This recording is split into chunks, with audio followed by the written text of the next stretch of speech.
Абхазо-российский форум традиционно будет посвящен вопросам расширения и углубления взаимодействия в области туризма, предпринимательства, инструментов продвижения торгово-экономических и международных связей Абхазии и России. В рамках деловой программы форума предполагается проведение 4 круглых столов. Состоится очередное заседание Российско-Абхазского делового совета и биржа деловых контактов для представителей деловых кругов. Завтра мы планируем провести 8-й Абхазо-российский деловой форум. Эта площадка проводится в Абхазии с 2009 года. Это очень важное мероприятие. Это площадка, которая объединяет представителей органов власти, предпринимательского сообщества, научной среды, общественности и так далее.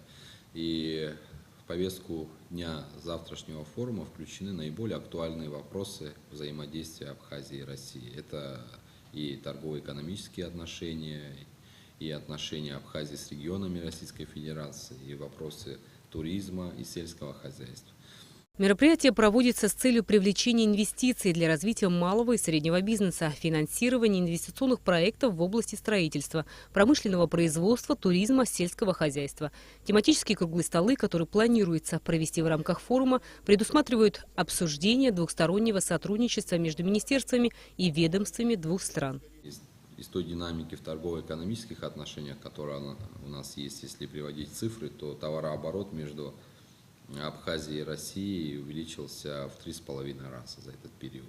Экспорт абхазских товаров увеличился в 3,2 раза. А доля Российской Федерации во внешнеторговом обороте Абхазии достигла более чем 70%.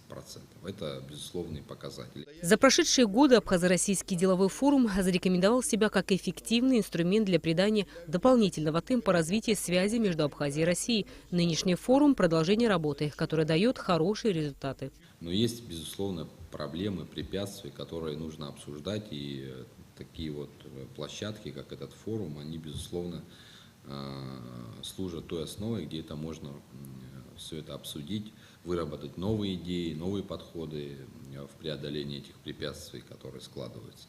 И поэтому считаем, что это очень важное мероприятие. Я хочу повториться, это, безусловно, одно из ключевых мероприятий в деловой жизни Абхазии в течение года. Помимо круглых столов, в рамках делового форума будут открыты выставки-продажи, где российские производители представят свою продукцию. Ключевым мероприятием форума станет пленарное заседание, которое пройдет при участии президента Абхазии Рауля Хаджимба. По итогам форума состоится подписание двусторонних документов, направленных на развитие и углубление сотрудничества в различных сферах деятельности. Рената Шака, Леон Адлиба, Абхазское телевидение.